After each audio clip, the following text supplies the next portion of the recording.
Hi, I'm Mara Webster with In Creative Company, and today I'm so excited to be talking about season two of Man on the Inside. And I'm joined today by creator and showrunner Mike Schur, along with cast members Ted Danson and Mary Steenburgen. And Mike, one of the things that I love in the way that you interweave and tell this story is you create these mysteries throughout the season in a way that has all these breadcrumbs and feels very satisfying to the audience. But at the same time, if you strip that whole thing away, you'd still have all of these incredible interactions that tell us so much about the characters at the heart of the story that you're developing. And I was interested in just how you really balance it to make sure that you're servicing both sides, but it's ultimately about the heart at the center of everything. Well, thank you for saying that. I love spy stories. I love detective stories. I devour them. I read them all the time. And my feeling with season two, more so than season one, because season one was really the amount of mystery that was involved in season one was very small. But season two, I was like, all right, this has to work as a spy story. This has to work as we need clues and suspects and red herrings, and we need a solution that is satisfying, and we need twists and turns and everything else.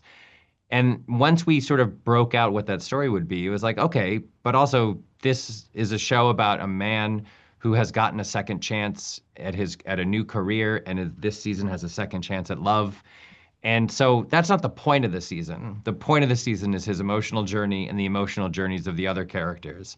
So now that we know what the mystery is, now we lay that on top of the more juicy, interesting emotional stuff and have to weave it all together. So it was a fun challenge. But I just, as a true devotee of spy stories, the seventh episode is a heist. And I was like, I really want to do this, and it's going to be really fun. It's got to work as a heist. If it doesn't work as a heist on its own, it won't mean anything. And so, we worked really hard in the writer's room to make sure that we were doing both things. And we were giving people a satisfying spy story and a satisfying heist episode. But also, if you don't care about that stuff, you can just watch the story of a man fall in love with someone again at an age where he didn't think that was possible. And that was the stated goal, was to give people both things.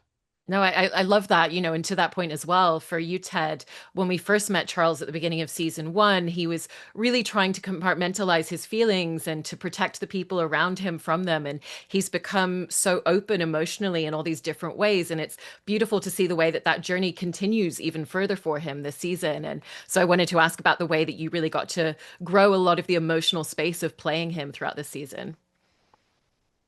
What was interesting, I mean, the first thing you see is he has gotten better as a private investigator. He's a little tired of chasing after people who are cheating and taking photos and all that stuff. He wants a really juicy one. But it was fun to see him become good at his job. And then he, bumps into Mona and is totally smitten. And he becomes like a giddy 18-year-old and becomes all thumbs.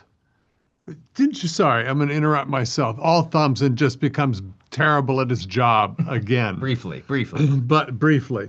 But you said in the writer's room you had.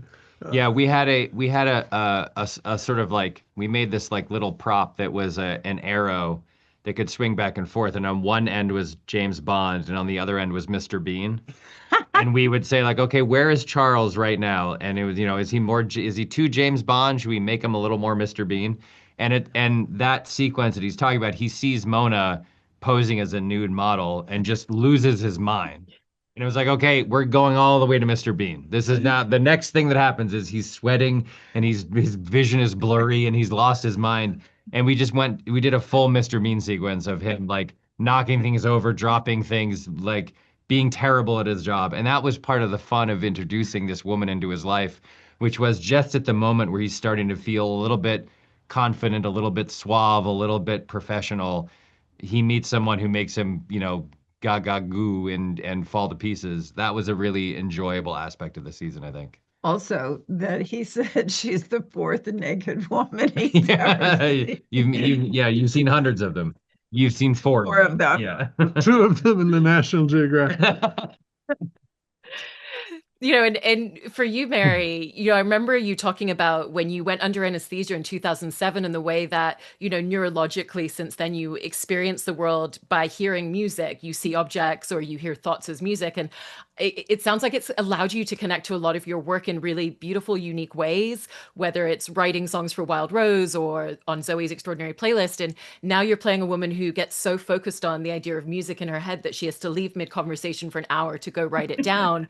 And I just wanted to ask about how kind of your own connection to the character helped you find a lot of those very specific rhythms in the way that you've played her.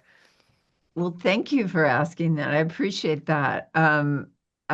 It is something that's always there for me. I always feel like, in some ways, it's my little secret. When it first happened to me, I wanted to talk about music obsessively all day long, and you'd see their eyes glaze, but I can rein it in most of the time now. But Mike asked if we could collaborate also with David and Lucy Schwartz and my frequent co-writer Troy Verges to write a song for Mona that was her hit when she was young. And it was such a wonderful challenge to think of phrases and sounds and what it might have been like, a song like that from a sort of Mamas and Papas era. So that was really fun for It's me. a very catchy song. It's a really good song. I really love it. Yeah. It is. It's a song that would last the test of time over decades. Yeah, I agree. I also have to say that because then, without spoiling anything, she does perform it, and it was so well done, Oh, that you bought her backstory that she had been a one-hit wonder, but she had opened for Fleetwood Mac. Fleetwood Mac. It became totally believable as a result of. Well, if you add the caveat that she hasn't sung it once in 50 years. So I did feel I had a little bit of grace You had some there. leeway. Yeah.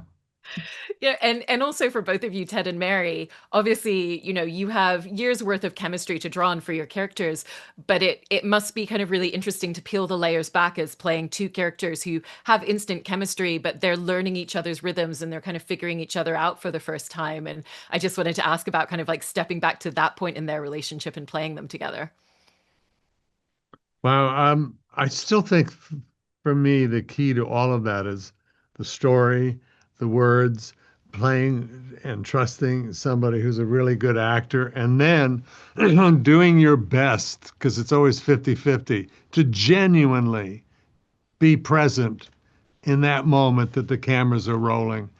And that was something we really worked hard on, because then I think you can let the story do some of that work for you. And just really, really being there and marveling at what you're looking at was so easy and so much fun. And for you, Mary? Yeah, I mean, it's the opposite of the thing you're usually playing, which, oh, hello, okay, nice to meet you. We're playing that we're in love now, And in this case, it's, yes, we are arriving at work together with our dog, and now we're pretending we've never met. It's just the opposite of what we usually do. So it was pretty wonderful. Yeah, I had a slightly different kind of thing, because when to play a love scene, I can't even say it because I rarely do, but to play a love scene with somebody I don't know or something is like, just terrible. But playing a love scene with my wife, I had permission to fall into her soul, looking at her eyes. I had permission to fall head over heels in love because it's my wife, it's Mary. You do have my permission to do love scenes with other To be women. clear, she understands you're an Yes, actor. I understand you're an actor. Not true. I did one, in all fairness, last week with Oh. someone. So I'm sorry. Mike, My heart's okay when she does that, but when then watch it on screen, my eyes just go nuts.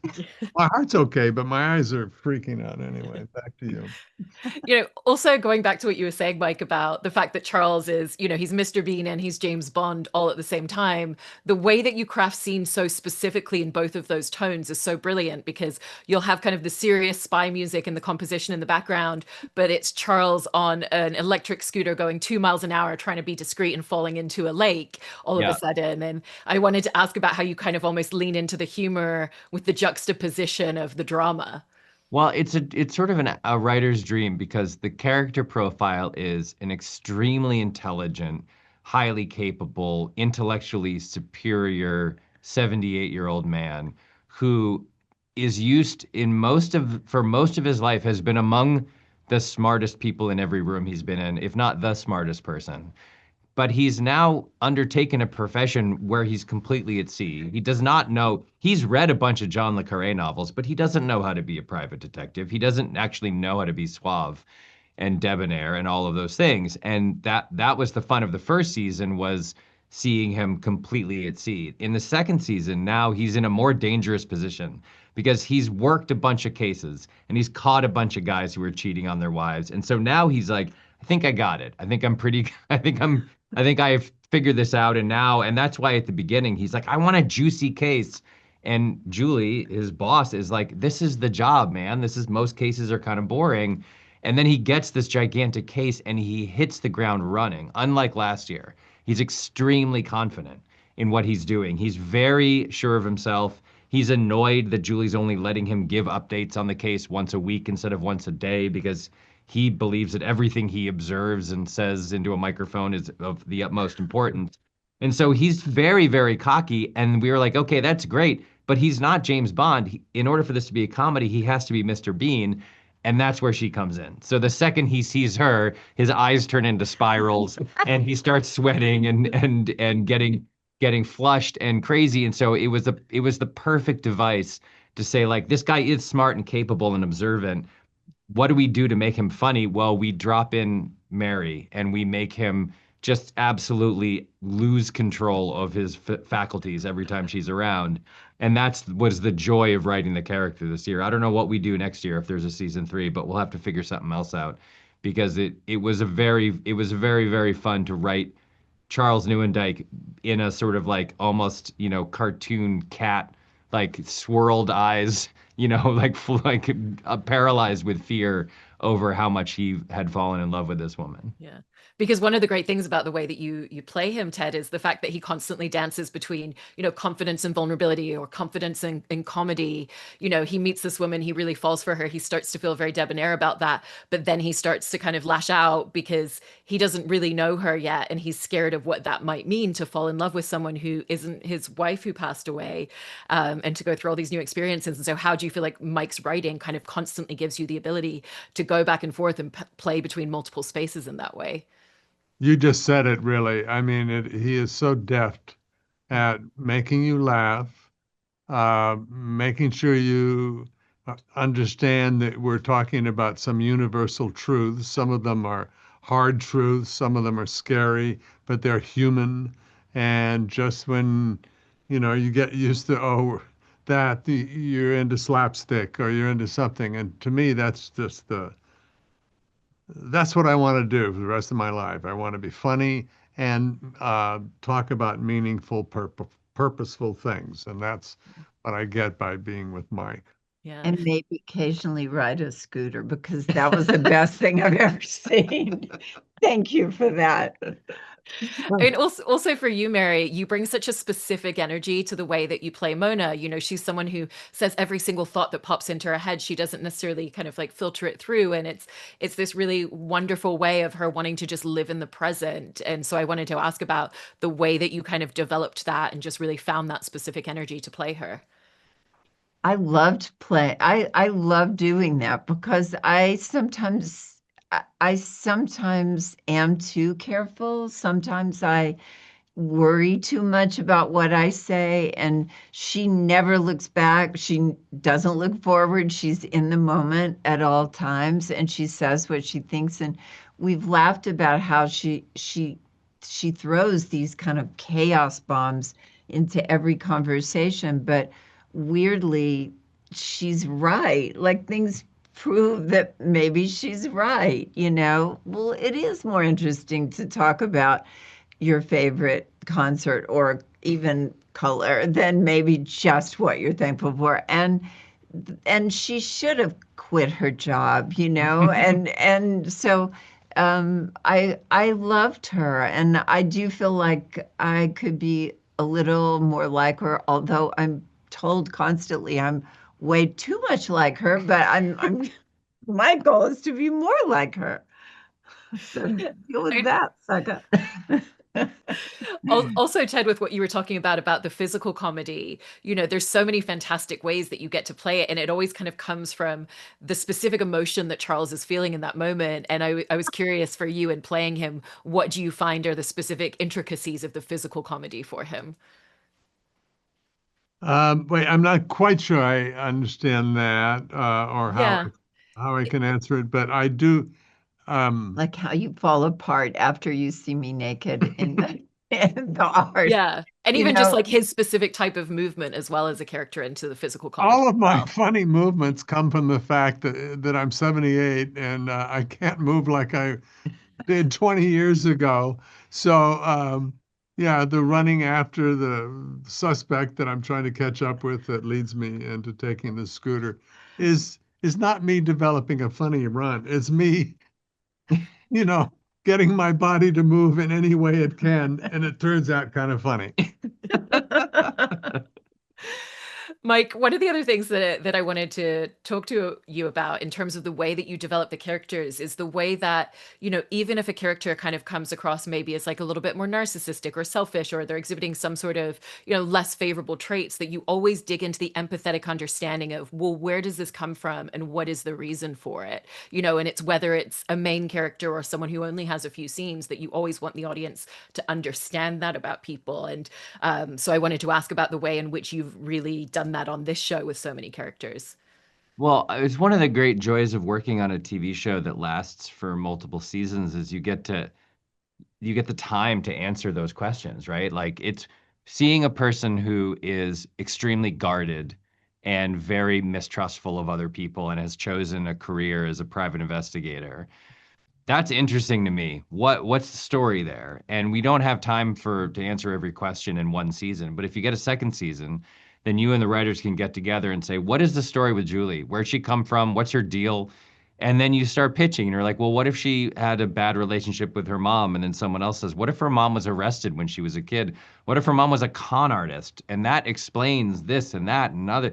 And then suddenly it's like, what if she's still around? What if Julie is in touch with her? What if she uses her as a source, as a way to have some contact with her, but it's very fraught and very unhealthy, but she wishes that it could be different. And suddenly the whole reason for that character to exist takes on a whole new meaning. And that's the joy of this, is like you get to pitch on those things and then you get to like play them out and see them. And I loved the beginning the season by having Julie confront Dee Dee and accuse her of playing this like long con of the game where she was going to try to take her down and destroy her reputation. And Dee Dee saying like, what is wrong with you? Like, what happened to you that you should figure out what happened to you that made you like this?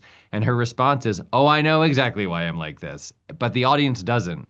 And to me, as a viewer, that's the kind of story I love watching, is where you get a glimpse of something that's truly interesting or complex or fascinating, but you don't get it all at once. It gets teased out over multiple episodes, and you get the chance to really sink into that character. That's my favorite thing. My favorite thing is to as shows go on, you get to know characters better, to just start filling in the blanks of why they are the way they are. And I think that there's a reason, or complicated series of reasons, for everyone being the way they are, and that's the joy of writing, is you get to come up with those theories and then explain them, you know? Yeah.